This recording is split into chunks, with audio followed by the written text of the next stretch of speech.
Halo, teman semua, balik lagi di Masan Ngurte episode ke-6. 6 ya? 6, inget aku. Nah, episode kali ini bahasan agak serius, Gos ya? Benar.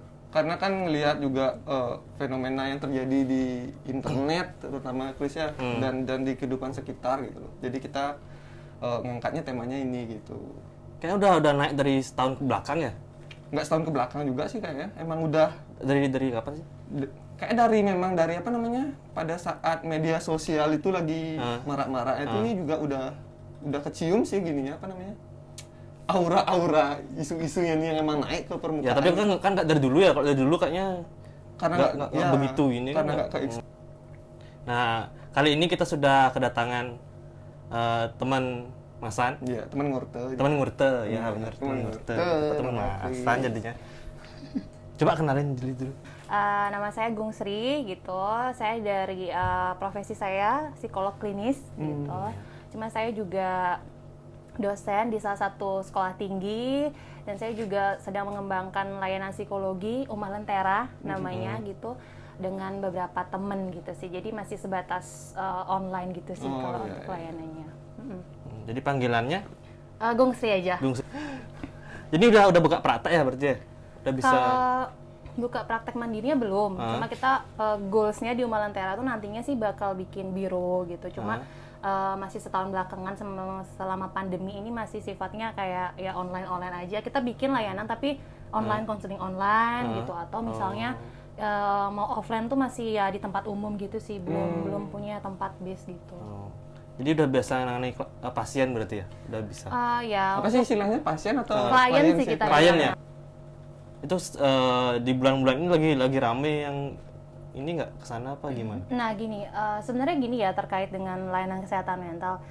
Kalau kita lihat misalnya di Instagram tuh banyak banget loh yang nawarin konseling gratis gitu ya. Terus, nah kadang gini masyarakat, dan aku juga ngalamin berapa kali, dia udah appointment nih, berbayar nih, bukan yang gratis. Tapi pasti kadang-kadang nggak jadi. Kadang dia tiba-tiba cancel di menit lagi 20 menit lagi kayak gitu-gitu. Artinya kan orang-orang belum terlalu merasa kesehatan mental tuh penting atau juga merasa malu gitu. Enggak, nanti aku ceritanya kayak gimana, nanti aku harus cerita kayak takut membagikan apa yang dia alami. Jadi itu juga mungkin yang bikin faktor. Jadi kadang kita udah buka layanan tapi banyak yang minat, nanti yang datang nggak sama kayak gitu sih. Iya sih, cuma kadang-kadang kalau misalnya apa namanya, aku udah bilang ya, misalnya kalau mau cerita datang misalnya kayak ke hipnoterapi atau ke tempat konseling itu tuh kadang-kadang juga ada rasa bingung gitu loh. Sampai sana apa man? Aku bilang gitu loh. Iya. Gimana caranya aku cerita nih tentang masalahku? Apakah langsung aku cerita atau gimana gitu loh? Karena kan memang pendidikannya kita tuh nggak nyampe sana di awal-awal gitu loh. Tiba-tiba aja kita jadi ngerasa kayak gini, terus kita bingung dah untuk ceritanya tuh kayak gimana gitu sih kayaknya. Kalau di aku sih ya, kalau berpikir untuk konsultasi gitu ya, aku mikir ini perlu nggak sih sebenarnya dipentingin gitu loh. Apa sebenarnya cuma aku aja yang terlalu itu banyak banget, soalnya masih banyak yang mikir bahwa sehat mental tuh nggak sama pentingnya dengan sehat fisik gitu loh. Misalnya kita kalau sakit secara fisik kan kita berusaha nih untuk nyari cara gimana beli obat apa ya, atau nanya ke dokter gitu ya. Terus kalau sehat mental kita beda perlakuannya, kadang kayaknya nggak terlalu deh ini masalahnya, nanti aja hilang kayak gitu-gitu. Jadi kita masih belum melihat bahwa sehat mental tuh sama loh pentingnya dengan sehat fisik gitu, sehingga kita perlu investasi untuk sehat mental juga kayak gitu. Dan mental tuh kan gini, Gos, nggak ada tolak ukurnya yang mana ini sakit namanya, ini enggak gitu. Kalau sakit biasa kan flu kan udah jelas, kayak bersin badannya panas gitu kan. Kalau mental kan ini beneran sakit siapa cuma gimana gitu kan. Tolak ukurnya tuh jadi mumpung kita ngomong kesehatan mental ya, kesehatan mental tuh kontinum dia, jadi dinamis, nggak plek misalnya ini mental health, ini mental illness gitu. Kadang mungkin orang dari kondisi yang sangat optimal dia mental health-nya bagus gitu. Kadang mungkin situasi menekan gitu, dia agak di sini dikit, terus dia bisa rilis stresnya, dia lagi ke sini kayak gitu loh. Jadi bukan suatu yang murni mutlak gitu. Jadi orang-orang tuh pasti subjektif terkait dengan kesehatan mental gitu. Misalnya gini, ada orang yang dia mungkin secara fisik gitu ya nggak sempurna gitu, tapi dia bisa nih optimal, produktif. Kan banyak nih kisah-kisah sukses orang-orang yang keterbatasan gitu ya. Artinya sehat mental tuh kalau kita ngomongin di WHO ya, itu tuh ada 4 indikatornya. Yang pertama nih, dia tahu potensinya dia apa gitu. Aku minatnya kemana sih, aku tuh sukanya apa sih kegiatan yang bikin aku happy, aku bisa berkembang di sana gitu. Kedua, dia tuh bisa menghadapi tekanan sehari-hari. Sehari ini kan menekan ya, macet, dimarahin atasan, kayak gitu-gitu kan. Artinya gimana nih kita mengelola diri kita untuk menghadapi itu gitu. Kemudian yang ketiga, kita tuh produktif. Jadi kita kerja, kita punya kegiatan kayak gitu-gitu, dan yang terakhir kita punya kontribusi di masyarakat.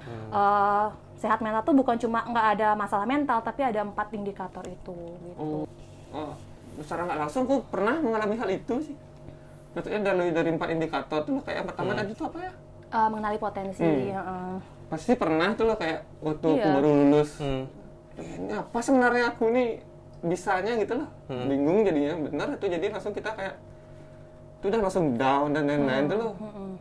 Iya, jadi mungkin kadang agak di sini kita pas lagi banyak masalah, tapi kalau kita tahu gimana ngelolanya, kita bisa lagi ke arah sana gitu. Jadi dinamis dia, bukan mutlak kayak gitu. Dan subjektif ya. Iya, Tiap orang berbeda-beda gitu ya. Benar. Tergantung daya tahannya mereka berarti. Iya, jadi tergantung gimana kita punya istilahnya amunisi buat ngadepin tekanan sehari-hari itu loh. Kan kita nggak tahu nih, misalnya kita bangun pagi, moodnya bagus, tiba-tiba kok dimarahin misalnya sama atasan kayak gitu. Terus gimana nih kita ngelolanya biar sisa hari itu bisa kita lewatin kayak gitu. Iya. Kalau kamu biasanya gimana? Tadi misalnya kayak pengalaman dia dimarahin atasan gitu, gimana ngelolanya gitu? Dimarahin atasan enggak sih pernah ya, maksudnya kalau dimarahin atasan ya udah sih gitu. Paling masalahnya tuh yang memang masalah dari dalam diri gitu loh. Kayak tadi tuh nggak tahu potensi, tidak mengenali diri sendiri lah, rasanya tidak mau potensi, dan kadang-kadang nggak produktif juga itu loh, sampai bingung mau ngapain gitu. Jadi ya memang yang aku lakuin pas saat itu ya ngobrol aja sih sama teman yang aku percaya gitu loh. Udah sampai nangis-nangis gitu loh. Aku aja nggak nyangka ngapain aku nangis ya, Tiba-tiba bisa nangis ya? nangis pas gitu. Apa kayak pernah nangis depanku? Masa aku nangis yang mata kali loh. Itu udah sih. Kayak ada nggak kayak pengalaman kayak gitu? Kok dimarahin atasan kan udah pasti. Wah, gitu ya. Wah. Sepertinya saya mengetahui. Ya udah makanan sehari-hari lah dengan masalah pekerjaan tuh ya. Caramu. Nah itu udah, aku biasanya diam aja sih. Ya dimarahin ya tak introspeksi diri aja. Sebenarnya yang salah di mana, gimana cara memperbaikinya gitu sih. Tapi lama-lama kalau keseringan tuh jadi pressure juga gitu, jadinya ke diri sendiri gitu loh. Ada nggak sih guideline-nya tuh? Maksudnya kayak cara menangani stresnya di bagian gitu-gitu. Iya, sebenarnya kayak kalau kita stres itu kan kita harus tahu nih stresnya sebenarnya apa gitu ya. Stres itu suatu kondisi ketika ada tuntutan nih dari luar, terus kita menilai diri kita tuh nggak punya sumber daya untuk ngatasin itu. Nah itu, jadi sebenarnya stres itu ada pengaruh dari penilaian kita pribadi sama kondisi lingkungan. Seandainya nih, kalau coping stress tuh kan kalau di teori nih ya ada 2, jadi problem fokus sama emotional fokus. Nah kalau misalnya pengalamanmu tadi tuh mungkin salah satu caranya emotion focus. Jadi kita nggak bisa kan nyuruh bos tuh nggak marah-marah sama kita. Kita nggak bisa ngerubah situasinya. Yang bisa kita kendalikan emosi kita. Tapi kalau problem fokus, kita punya keyakinan bahwa kita bisa merubah situasinya itu. Jadi kita mencari informasi, melakukan berbagai tindakan supaya lingkungannya berubah gitu. Berarti aku lebih sering ke problem apa namanya? Fokusnya tuh kayak dibalikin lagi loh. Ini adik ini Gus. Selalu nyari cara tuh, ini ternyata ini yang kurang beda, ini yang kurang. Jadi iya gitu. Jadi nggak jadi marah gitu. Jadi tergantung situasinya. Jadi ada situasi misalnya kayak ada deadline, kita harus kerjaan, kan nggak mungkin emotional fokus ya. Harus dikerjain gitu kerjaannya kayak gitu. Jadi tergantung masalahnya juga kayak gitu. Nah, sebelum kita tambah jauh Gus ya, kita buka Instagram. Nah, Instagramnya si ini namanya adalah tes. Bisa dicek masing-masing, ntar di follow juga. Apa namanya tuh? AA Sanjiwani. Di sini ada mindfulness atau yoga meditation. Tadi suka yoga juga ya? Iya, suka lumayan lah. Dulu sebelum sibuk sih sering sih, tapi sekarang udah jarang. Dan meditasi. Ya, meditasi. Aku nggak bisa meditasi loh, Bos. Aku juga nggak bisa, Ci. Nggak tahu kalau meditasi diam-diam dia pasti pikirannya kemana-mana. Iya, sama. Kalau gini, mumpung ngomongin meditasi ya. Keren-keren. Meditasi itu bukan ngosongin pikiran. Oh. Nah, kita meditasi harus tenang, kosong pikiran, enggak. Justru meditasi itu kita belajar untuk mengamati apa sih isi pikiran kita gitu loh. Sambrang ternyata. Ya sampai. Nah, itu wajar banget, kita kan Pikirnya. pikiran kita kan kayak monyet yang makin main jam-jam ke sana ke sini, ke masa lalu, ke masa depan, pokoknya udah kemana-mana gitu. Nah, meditasi itu bikin kita sadar bahwa oh ya, saya lagi mikirin ini, oh ya ini pikiran yang muncul. Jadi kita kayak gini mungkin ya istilahnya, kita kayak nonton gitu loh. Apa nih di layar tuh apa aja yang lewat kayak Oh, gitu. berarti memang bukan harus, kan aku sempat juga apa namanya, kakekku kan memang agak spiritual yang emang meditasi gitu dulu. Tuh disuruhnya tuh sih kayak lihat aja satu titik kalau kamu bingung, misalnya kayak kan ada kadang kalau gini merem tuh yang hantu bisa kita pikirin kan, jadi takut Iya, nggak gitu bisa dulu. dikendalikan emang pikirannya. Itu disuruh bayangin aja ada satu titik di pikiranmu, itu aja lihat terus kalau emang nggak mau ngelihat yang lain-lain gitu sih katanya. Kira kayak gitu. Jadi bisa kayak kita itu salah satu caranya juga kita awal-awal nih kita membawa perhatian ke salah satu aspek. Misalnya kalau aku paling mudah sih ke nafas. Jadi kita sadarin nih nafasnya masuk, nafasnya keluar gitu. Itu kayak bikin kita tuh sadar sama kondisi saat gitu sih. Jadi misalnya ada audionya, kita fokus ke audionya gitu. Jadi misalnya pikiran udah lompat-lompat nih. Bawa kembali perhatiannya ke audionya itu, musiknya kayak gitu-gitu. Jadi justru ekspektasi tentang meditasi harus kosong, harus tenang itu malah bikin meditasi tuh nggak lancar gitu loh. Malah kerasukan nanti. Bos kosong. Kosong gitu. Bos kosong. Gitu. Yang aneh-aneh malah masuk. Mungkin ada yang bisa karena otaknya emang kosong. Iya, Emang tidak berisi. Kenapa? Apa pikirnya? Apa pikir? Bingung dia nggak ada. Nggak ada beban, Guys. Nggak ada beban. Nggak ada beban. Nah, meditasi ini perlu belajar nggak sih sebenarnya? Dia latihan sih dia, Latihan ya? kayak latihan. Di YouTube kan sekarang udah banyak banget tuh kayak apa sih guideline meditasi gitu tuh banyak kok, bisa lewat sana juga. Ada tutorialnya ya? Ada yang misalnya 5 menit gitu, terus dikasih dia audio pertama apa kayak gitu-gitu ada. Oh. Mm-mm. Belum pernah aku coba sih. Iya, Kayaknya coba. harus nyoba nih. Ya tenang lu kebanyakan. Ya, aku Kita tuh pressure tuh kebanyakan lu. Meditasi sekali-sekali, maksudnya ada jadwal gitu nggak sih? Iya, iya, emang bener. harus setiap hari atau? Kalau aku pribadi Kayak ya, kalau pengalaman aku lu. pribadi aku sih setiap hari kalau bisa setidaknya 10 menit aja gitu. Kalau itu salah satu cara aku coping ya. Maksudnya kan sama nih kita punya tantangan sendiri-sendiri dan itu tuh bikin aku kayak lebih oh ya, kadang kan pikiran kita tuh udah terlalu jauh nih ekspektasi masa depan nanti gini nanti gitu. Nah, itu tuh kayak narik lagi, oh ya ini kan masih sekarang, itu kan belum terjadi kayak gitu. Ya, 10 menit itu lama loh, gue 10 menit tuh. Lama dah, lama cuy. Iya. 5 menit aja lama. Iya. Soalnya Ki melakukan, tidak diam gitu aja loh. Dan Ki merasa nungguin gitu. Ya. Dan aku ingu biasanya kalau jam-jam lama itu nggak ngapain. Berarti kalau misalnya ada gangguan tuh nggak harus dihiraukan ya, misalnya kayak genit tuh. Misalnya kayak gatel gitu. Oh iya. Kayak gini tuh. Gimana nih? Pasti kan terdistraksi tuh.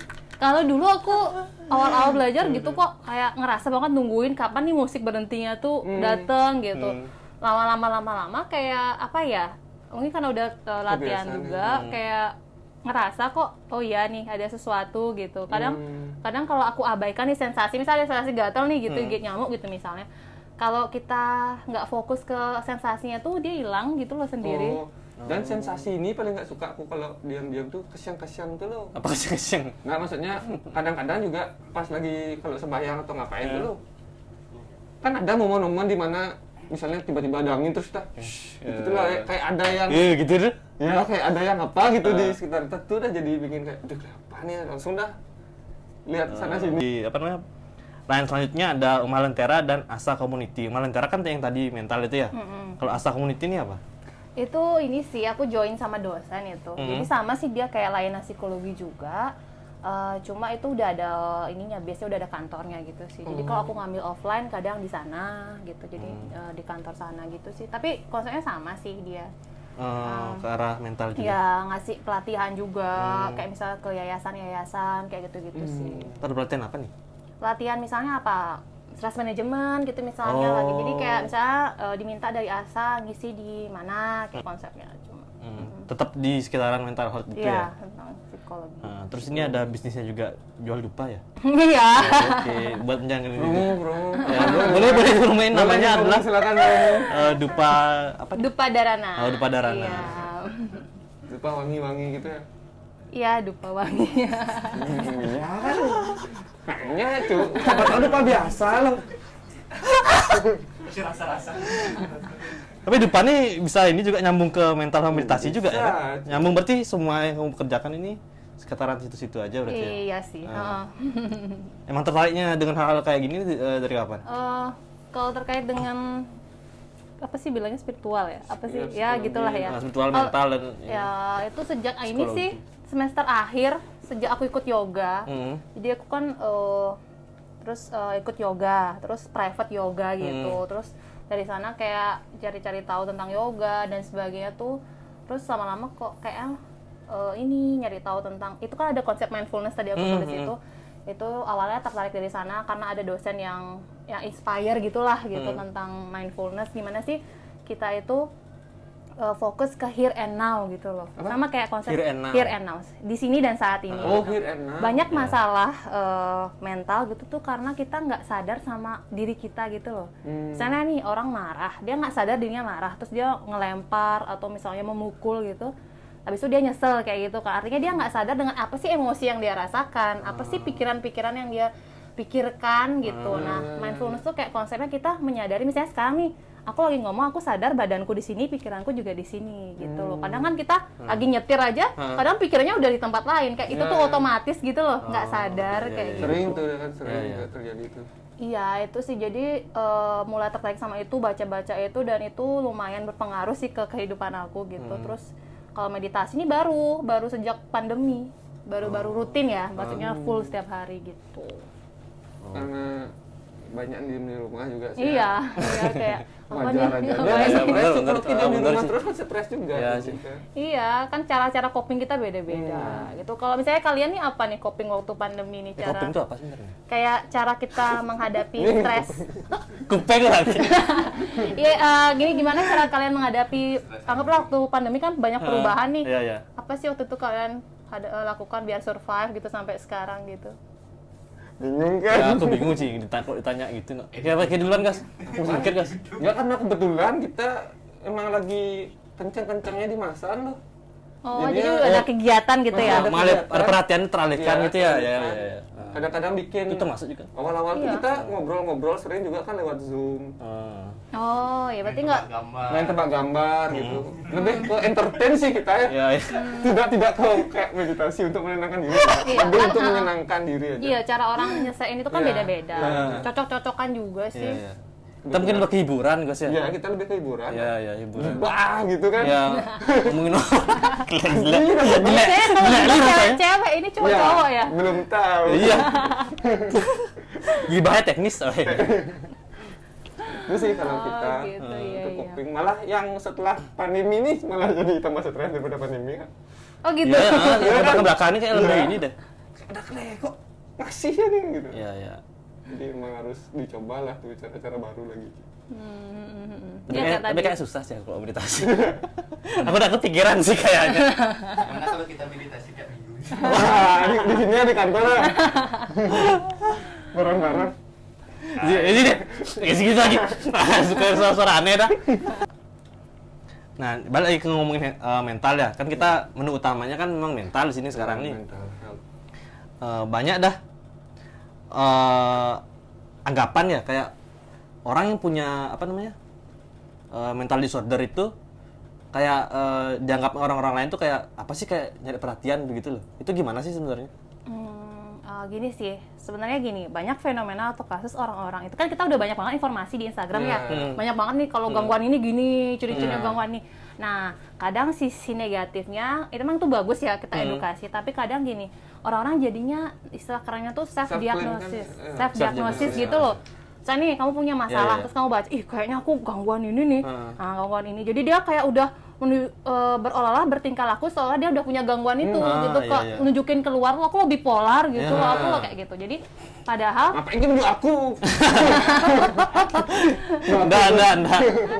jadi seolah-olah dia pokoknya gitu, mungkin beberapa situasi orang lihatnya jadinya kayak caper, jadi atau menggunakan itu sebagai dia untuk menghindari situasi atau dan bisa jadi bahan bercandaannya juga sih. iya nggak bisa sih? jadi Maksudnya gitu. kayak wah mental illness gitu loh. Iya, kayak Kan sering judgement terjadi. gitu loh, kayak kita menghakimi gitu. Padahal sebenarnya kan nggak bisa kayak gitu juga. Kita diagnosis tuh banyak loh prosesnya panjang gitu. Kita wawancara, observasi dan sebagainya kayak gitu. Oh, iya. Jadi mungkin itu juga bikin orang kayak mungkin mensalah artikan jadinya. Kadang orang yang kayak ada kok misalnya dia datang ke kita udah dalam saya kayak kena ini nih gitu, padahal kita juga belum tanya-tanya, belum ini, kecuali dia dapat diagnosis dari psikolog sebelumnya atau psikiater kan beda ya, tapi dia kayak dari Google, dari ini kayak gitu-gitu. Kasihan juga sebenarnya orang yang benar-benar kena mental, Bos. Iya, itu udah. Jadinya yang nggak kena mental jadinya kan dia ikut terjudge gitu loh.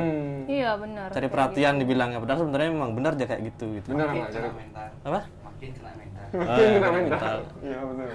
Ini bipolar tuh banyak sih kasus-kasusnya kan, dulu kan lagi Mas ini itu. Yanda gitu. Ah. Setahuku yang emang ke blow up tuh si Mas Yanda kemarin Iya. tuh sih. Soalnya kan dia jadi motivatis gitu ya, jadi motivator artis gitu. Oh, ada profesi baru. Apa namanya? Iya gitu sih, dia membranding dirinya Motif artis gitu Motif ya, kalau nggak salah artis. kayak gitu. Jadi dia dengan pengalamannya dia mau menginspire banyak fansnya dia atau orang dia kayak kita bisa loh gini. Oh ya, kayak gitu. kemarin dia sempat juga ngasih tahapan untuk pertama tuh Ki emang berusaha untuk mencintai diri sendiri. Itu tahapannya nomor berapa gitu. Sampai akhirnya Ki udah mau berusaha untuk berkorban untuk orang lain kayak gitu-gitu tuh. Aku nggak terlalu ngikutin sih, cuma sempat emang dia rame di sosial Dia, media. jadi dia berusaha mengedukasi dari pengalaman dia. Keren sih karena kan dia udah artis kan, jadi kan bisa lebih banyak mempengaruhi orang gitu tentang mental health. Tapi dulu tuh booming banget kan si Marshanda itu. Iya, Zamannya kita kan belum udah ada mental health zaman dulu kan, zamannya Marshanda itu belum aware lah. Isu-isunya. Nah, tiba-tiba dia joget-joget Iya. di kamera kan, Iya, itu iya. kan sangat tumben lah. Nah, tumben. Ya tumben lihat. Bener tumben banget. Tumben lihat gitu. Iya. Kalau sekarang Biasa, udah biasa. kayaknya nggak biasa aja Iya. ya. Biasa aja. Orang bener-bener bisa joget-joget. Dia suka rela ya. Karena masalah apa? Joget kasih uang, oke. Gitu. Udah. Sebenarnya masalah mental itu ada berapa banyak sih penyakit mental itu? Gangguannya banyak banget. Kita punya buku panduannya tuh tebel banget. Iya, kayak dan itu pun juga kita harus cek lagi nih. Oh ya ini jadi misalnya gangguan A, B, dia yang ini apa yang ini ya, itu ada kemiripan Ya, juga. mirip, kayak Oh mirip gitu tapi tuh. sebenarnya beda gitu. Iya beda. Jadi ya itu makanya butuh waktu yang panjang supaya kita nggak, kalau kita mendiagnosis kan kita ngasih label nih ke dia, kita nggak boleh sembarangan gitu loh ngasih diagnosis itu gitu. Bahkan satu tuh waham gitu aja, itu kan masuk gangguan nggak sih? Iya. Waham tuh Kayak keyakinan yang nggak rasional gitu loh. Contohnya gimana? Misalnya nih, waham kekuasaan ada gitu, mungkin masa kuat. ya kamu bisa ngerasa bisa ngerubah apa, bisa mempengaruhi apa, Ya kayak Singa kayak gitu. Empire gitu-gitu. Oh. Cuma aku nggak tahu dia Lia tuh Eden waham atau gitu-gitu nggak tuh. gitu. Ah, Lia Eden tuh yang punya buat agama sendiri gitu-gitu tuh. itu bisa jadi tuh, cuma nggak tahu sih juga. Ya, gitu. Itu aja banyak kan Iya klasifikasinya banyak kan. jenisnya juga kayak gitu. Jadi memang banyak gitu loh dan tumpang tindih ya. Ini makanya perlu pemeriksaan yang lebih lanjut dan dalam. Dan yang paling sering ditemui di orang-orang sekarang ini yang apa biasanya? Bipolar kah apa kah? Apa ya? Banyak sih kalau isu-isu paling kalau di masyarakat paling kayak model stres, Ya, depresi, anxiety. kayak gitu, ya kecemasan, gitu. Itu umum ya, apalagi kita pandemi gini kan, pasti nggak semua orang bisa beradaptasi dengan perubahan Iya, gitu loh, benar-benar. dan nggak semua orang tahu gimana cara mengelola itu, gitu ya wajar aja sih dalam arti. Yang penting gimana cara membantu dirinya, gitu sih. Makanya kan banyak nih layanan psikologi tuh yang ada gratis, ikut aja gitu loh, kenapa enggak gitu kan? Mumpung ada yang bantuin nih, kalau kalian misalnya butuh bantuan gitu. Good Chris. Ya, aku jadi kayak Ya, gitu. kalau juga. merasa Ya, gitu ya. Ya boleh Intinya- coba lah. Kan boleh ngobrol gitu. Ya, ngobrol. Kita kan nggak Iya. tahu kita kena atau enggak kan. Intinya gini, kalau kita udah ngerasa nih keberfungsian kita tuh terhambat, misalnya dari dulu suka ngobrol, banyak teman kok menjadi males, pingin di rumah, atau misalnya kayak ke kampus Apa ini aku? misalnya nih terus kalau kuliah biasanya nggak ada masalah, terus tiba-tiba kok jadi males ngerjain ini, males ngerjain, artinya ada hal-hal yang dulunya oke sekarang jadi terhambat, itu ya konsultasi aja gitu. Berarti nggak perlu bingung mau sampai sana tuh ngapain, ya udah ngobrol biasa Iya, aja. cerita aja gitu. Oh, jadi sebenarnya kalau konsultasi itu cuma cerita ya, bukan Iya. bukan kayak di Bukan interview sekedar kan? cuma Apa Kita kan ngobrol nih, kita mendengarkan misalnya dia iya. punya masalah apa, kayak gitu-gitu. Kita juga mencari tahu gimana sih kita bisa membantu gitu loh dari segi apanya. Intinya kita bukan ngasih dia solusi, tapi kita membantu dia menemukan solusi buat dirinya sendiri gitu. untuk pemecahan masalah. Iya. Gitu. Ada sih yang bilang dosenku juga kalau klien itu expertnya, kita psikolog tuh co-expertnya gitu. Jadi klien tuh yang tahu tentang dirinya sendiri, kita cuma membantu aja gitu loh. Ngarahin gitu Ya, atau nentuin gitu. jalan. Jadi yang expert tentang dirinya kan si klien nih, kita cuma membantu aja gitu. Itu sih. yang boleh mengenal diri sendiri adalah diri kita sendiri. Iya, Padahal benar. saya masih tidak mengenal diri saya sendiri. Gitu sih. Ada nggak yang apa namanya pasangan-pasangan gitu yang konsultasi? Kalau aku sih belum pernah sih punya pengalaman, tapi ada kok layanannya itu. Misalnya premarital counseling sebelum nikah ada, atau konseling pasca menikah juga ada sih. Biasanya itu ada apa pasangannya kayak lebih emosional gitu-gitu kan? Nah, itu kan biasanya kesana nggak sih lewatnya apa beda lagi? Bisa, cuma kalau aku pribadi belum pernah ya nanganin. Cuma itu ya intinya kalau nikah itu pasti kan umumnya kita tuh harus kenal dulu sama diri kita sendiri ya gitu. Kadang supaya kalau kita nggak tahu nih masalah kita sendiri apa, nanti kita nuntut pasangan untuk yang menyelesaikan masalahnya itu gitu. Apa kita semua kan punya pengalaman-pengalaman yang entah masa kecil atau sebelumnya yang mungkin belum selesai gitu loh. Terus kamu juga punya pasangan yang juga sama nih, belum selesai masalahnya. Nah, kalau kita maksain misalnya nih ya, belum kenal sama diri kita sendiri, kita pasti nuntut pasangan yang menutupi kekurangannya itu, padahal kita yang harusnya nyelesain itu. Misalnya jadi kayak gitu, anggaplah misalnya kamu lo harusnya giniin aku, padahal dia kan nggak ngerti juga, dia juga punya masalah sendiri gitu. Jadi harus sama-sama beres dulu lah istilahnya, baru deh. Nah, ini yang menarik, ini kenapa sih yang generasi sekarang yang lebih rentan terkena mental disorder ini? Apa generasi muda sih. Generasi muda. Ya. Apa generasi zaman dulu lebih kuat mentalnya apa gimana?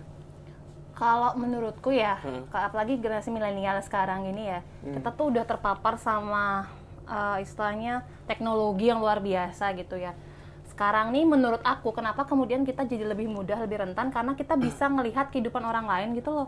Kayak kita tuh jadinya rentan untuk membandingkan diri sama kehidupan orang lain gitu. Kita kan misalnya nih follow-follow yang artis-artis yang mewah hidupnya, atau misalnya yang udah kaya, yang bisa gini. Artinya kita, iya aku pengen loh kayak gitu, tapi kita nggak lihat diri kita ini seberapa kayak gitu. Artinya punya ekspektasi yang melebihi dari kemampuan kita dan sebagainya. Mungkin kaitannya dengan itu sih, Banyak membandingkan. Iya, jadi nggak puas sama diri sendiri, ngerasa diri kurang, ngerasa diri nggak berharga, misalnya kayak gitu ya. Itu kemudian mungkin bikin jadi rentan. Ini pengaruh teknologi sih. Iya sih. Dan juga kayak dulu emang ada juga banyak, cuma kan nggak kayak expose aja. Iya, benar. Karena kan bisa dikit-dikit aku galau, bisa bikin status, bisa kan. Dan mungkin dulu juga kayak punya masalah itu, tapi kan belum istilahnya ini gangguan belum gitu mungkin ya, kayak dulu tuh kayak belum terlalu diedukasi keluar bahwa dia punya gangguan ini tuh gimana caranya, terus apa kayak gitu kan belum terlalu. Tapi kayak pernah nggak tuh Apa? mengalami mana kayak ngeliat story orang tuh maksudnya, ada rasa keirian, kedengkian gitu ya. Iya, itu pernah nggak? apa nih gitu. Ya siapa pasti pernah lah. Pernah. Apa dia bisa aku enggak gitu lah. Oh ya, padahal sama umurnya. Ya, Padahal sama lebih kecil umurnya. ya. Makannya sama gitu kan. Apa dia bisa aku enggak gitu. Iya, jadi makanya penggunaan sosial media tuh juga ada butuh waktu kita buat rest gitu loh, kayak enggak detox. iya detox gitu, biar nggak ngepost. Kadang kita harus peka nih, kayaknya udah nggak Instagram tuh kayak udah nggak nyaman gitu loh, bikin malah jadi bad mood gitu. Ya udah, artinya butuh rest dulu, detox dulu gitu lah. Kalau kita tidak buka Instagram, apa yang kita kerjakan? Kalau dia sendiri mau sering gitu nggak detox itu? Iya sih, aku jarang sih, maksudnya kayak kalau udah ngerasa ngeliat tuh jadi kayak bukannya malah terhibur, tapi justru malah nggak enak moodnya, aku berhenti sisa 2 hari gitu, aku lock out gitu sih. Kamu sebagai psikologi pernah kayak rasa iri-iri gitu berarti juga? Oh iya dong, manusia. Iya, kan nanya, siapa tahu punya cara apa? Kayak orang punya skill, Imun. punya skill loh. Iya. Iya, gara-gara dia punya ininya. Pernah, cuma mungkin Aware-nya lebih punya cepat lah mungkin ya. tahu lah strateginya apa nih, udah kayak gini kondisinya apa yang harus saya lakukan sekarang nih biar nggak berkepanjangan gitu misalnya. Gitu. Punya skill pasif.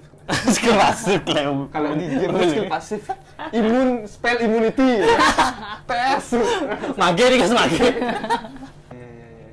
Nih, ada lagi pertanyaan nih. Ada fakta menyebutkan perempuan lebih rentan terkena mental disorder daripada laki-laki. Itu benar atau Benar apa enggak? Itu di ini dulu. Mungkin ya berkaitan sama ini sih, hormon kali ya.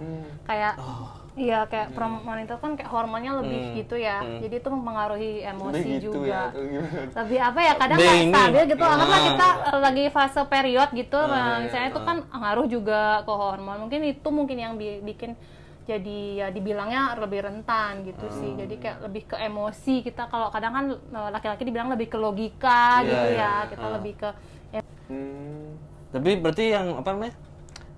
Pas mereka di PMS, mereka lagi naik turun termasuk mental.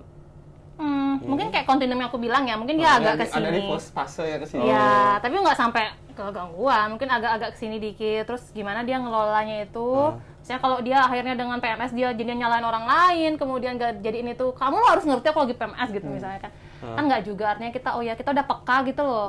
Aku tuh lagi kayak gini, mendingan di dalam rumah sendiri, misalnya kayak gitu, mendingan di kamar aja biar nggak nanti ngelampiasin misalnya kayak gitu, atau gimana lah, kan beda-beda tiap Iya, orang. iya. Yang penting aware dulu loh sama kondisi Iya. diri sendiri gitu. Itu kata kunci sih emang. Aware sama diri sendiri. Iya.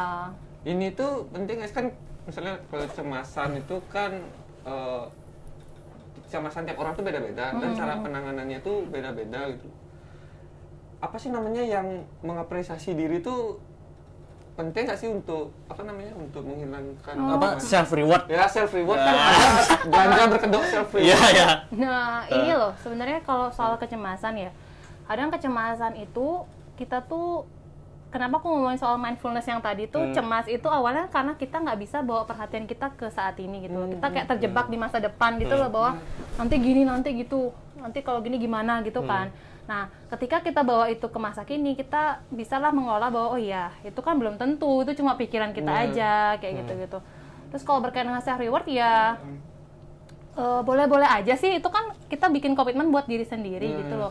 Aku udah achieve berapa banyak, aku boleh reward seberapa kayak gitu kan. Jadi sebenarnya tuh bebas-bebas aja sih, selama itu nggak ngerugiin orang lain kayak gitu. Dan mengapresiasi diri tuh penting banget. Kadang kita suka gini loh, kita baik ke orang lain, misalnya orang lain buat salah ke kita bilang, oh iya nggak apa-apa, santai aja. Tapi ketika kita yang buat salah, diri sendiri, terus apa yang kita bilang ke diri sendiri? Kan banyak yang nyalahin lu, kok aku kok bodoh banget sih kayak gitu, kok aku malah kayak gitu loh, kayak gitu. Sering-sering tuh Menyalahkan diri sendiri. Iya, kadang salah misalnya ngapain, blok aja canci, padahal dia tinggal gini aja gitu. iya, jadi kita kadang nggak sadar suara-suara yang sering kita kasih ke diri sendiri yang bikin kita jadi insecure, misalnya jadi nggak pede, karena kita sendiri lo ngomongin diri kita kayak gitu, misalnya kayak gitu. Kalau ke orang lain kita bilang, oh iya nggak apa-apa, santai aja gitu. Kalau diri kita kok kita segitu jahatnya mulutnya gitu loh, kayak gitu. Harusnya kayak, aduh salah, udah ya nggak apa-apa ya benar. Iya, sama. Ketika kita berusaha baik sama orang lain, kita juga berusaha baik ke diri sendiri. Iya, bisa bilang. Yang penting jangan toxic positivity ya, istilahnya kayak terlalu positif, harus positif malah nggak bagus juga kayak gitu. Yang namanya toxic pasti kan jelek lah. Iya, jadi kayak bumerang buat diri gitu. Ngomongin mentalnya, kan di film-film tuh sekarang udah banyak tuh film-film tentang mental. Aku lihat-lihat film-film tentang mental tuh pasti awal mulanya adalah dari keluarga. Waktu kecilnya gimana, akhirnya gedenya dia mentalnya begini. Gitu-gitu berarti peran keluarga itu penting juga ya buat. Iya, pengasuhan tuh penting banget sih emang. Pengaruhnya terhadap kita gitu ya. Gimana misalnya kita baru lahir tuh kan kita pingin lingkungan yang nyaman, aman, diterima gitu loh sama keluarga gitu, sehingga gimana kita diperlakukan itu kita merefleksikan keluar juga kayak gitu, kita merasa aman, nyaman, kita juga akan berusaha seperti itu keluar gitu loh. Ya emang penting banget, karena justru banyak trauma juga misalnya kayak gitu ya asalnya dari waktu kecil kan, dari gimana kita diperlakukan kayak gitu. Entah itu kadarnya mungkin nggak terlalu sampai yang berat kayak gitu, tapi pasti ada kayak gitu. Nah itu pun yang harus kita sadari dari sekarang nih, sebelum kita menikah misalnya kayak gitu ya, itu harus disadari nih apa sih luka-luka di masa kecil yang belum sembuh kayak gitu. Kita kok misalnya kalau cenderung marah tuh kok gini banget, marahnya terlalu gini, apa sih pengalaman sebelumnya yang bikin saya kayak gitu, kayak gitu-gitu. Karena kita hidup dari kecil soalnya kan di sana. Jadi mentalnya bisa menurun gitu ya, misalnya orang tuanya pemarah banget, anaknya bisa ikutan. Kalau menurun tuh lebih ke kita waktu kecil tuh kita meniru gitu loh, meniru apa yang kita lihat gitu, lebih ke modeling istilahnya. Misalnya kadang kita ada nggak sih yang kadang kita tuh mengcopy salah satu cara orang tua kita bicara gitu, atau cara orang tua kita marah gitu. Misalnya nih orang tuaku misalnya gimana caranya marahin aku misalnya kalau marah ke adik misalnya atau ke ponakan kayak gitu juga gitu, kita nggak sadar kita mengcopy itu loh gitu loh caranya gitu. Karena kita udah sering dapat hal yang seperti demikian rupa ya gitu.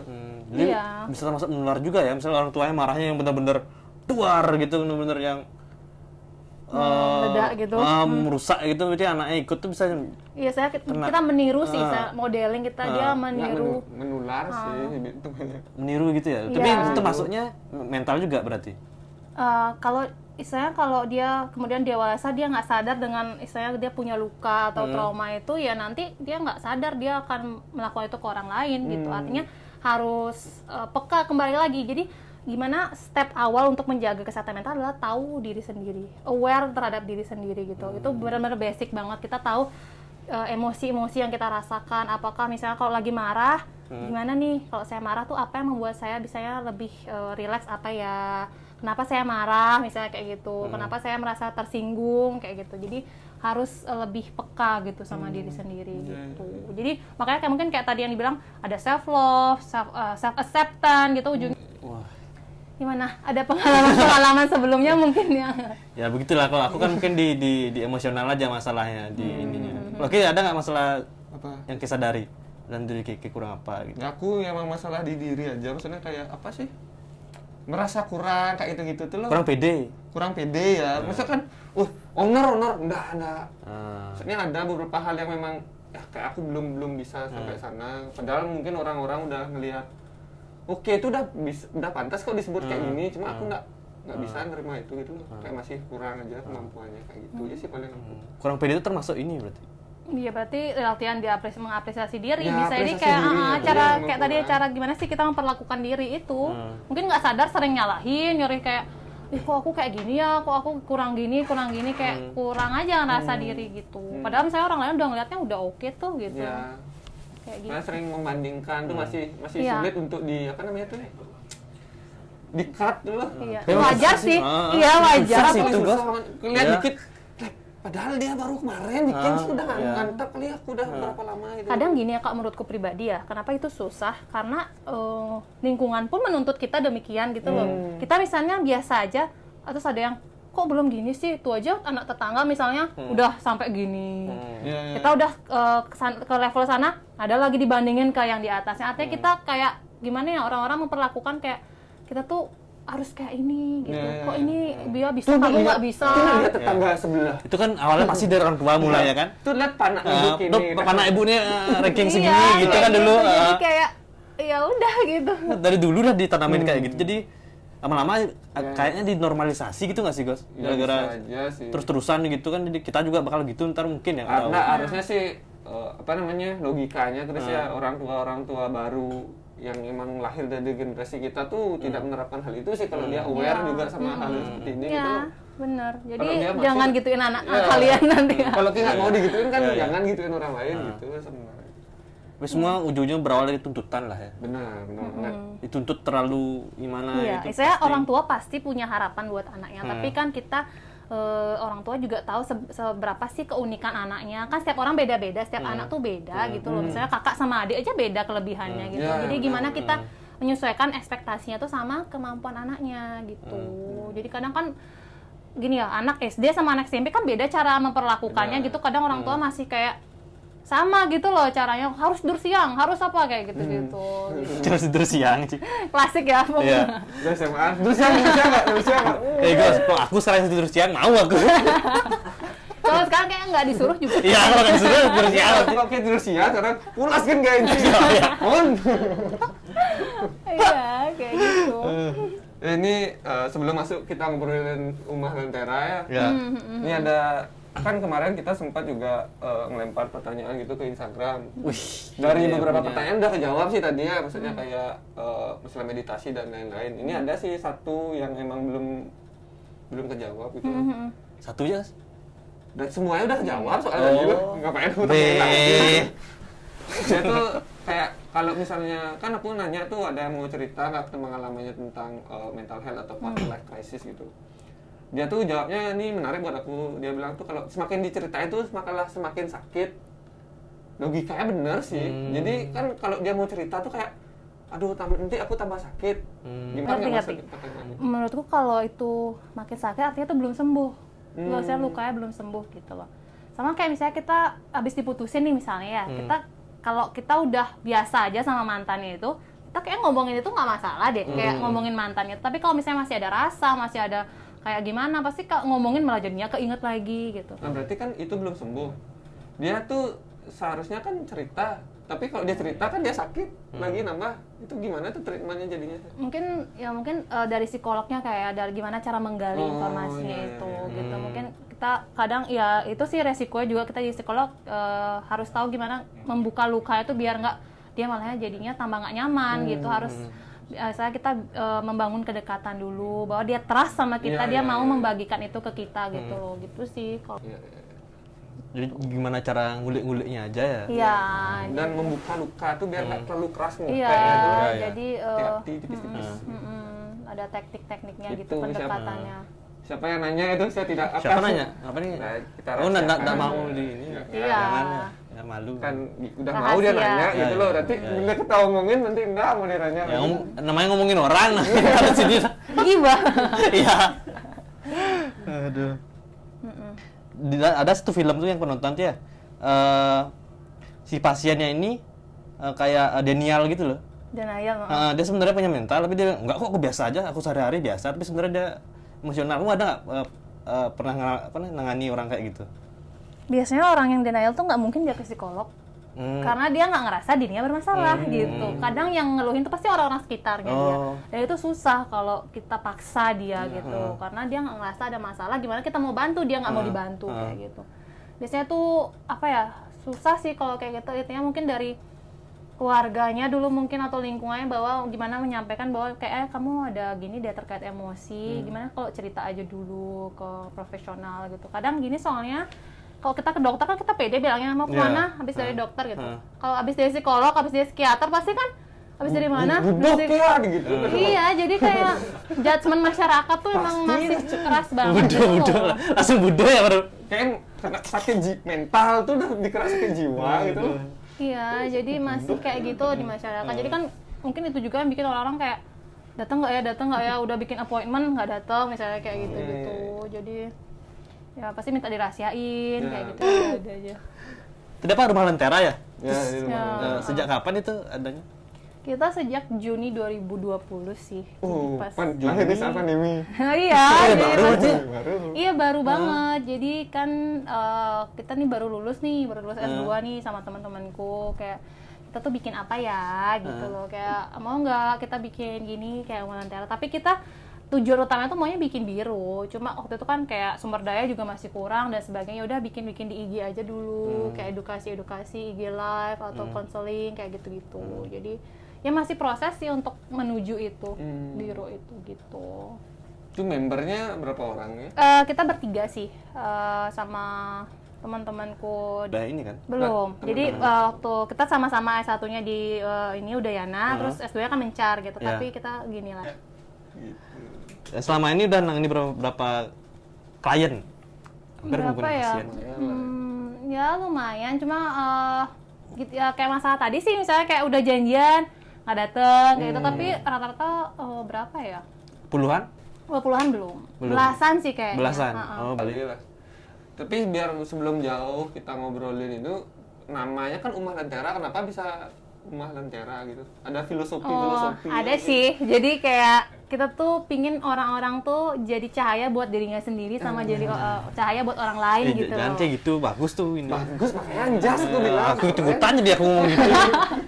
Bagus Ya tuh. gitu sih, intinya gimana sih ketika dia bisa jadi cahaya buat dirinya sendiri, dia bisa membagikan itu ke orang lain. Maksudnya dia udah tahu dengan dirinya sendiri, dia bisa cinta sama dirinya sendiri, dia kan bisa membagikan itu ke orang sekitarnya gitu. Lentera tuh jadi cahaya ya. Menjadi lentera buat diri sendiri dan orang lain. Iya, gitu. Aku ngomongin masalah Lentera deh. Ini aku ada pengalaman. Lentera tuh kan ya sama dah kayak lilin dah kita bilangnya. Dulu aku Sentir kayak sentir. dulu waktu SMP ada teman satu bangkuku yang nggak bawa buku nih. Siapa namanya? Namanya anak. Nah, kita sebut saja siapa gitu. Sebut saja Bunga lah, Bunga. Oh, cewek nih. Cewek. Oh, wih. Sebut saja Bunga kan dia nggak bawa buku. Kebetulan nggak sebangku, kayak di belakang tuh satu deretan bangku aja. Nah di bangkuku tuh ada dua yang bawa buku kan. Dia tuh duduknya sendiri karena temennya nggak datang. Kan tak kasih pinjam dong. Buku paket nih. Buku paket zaman SMP lah.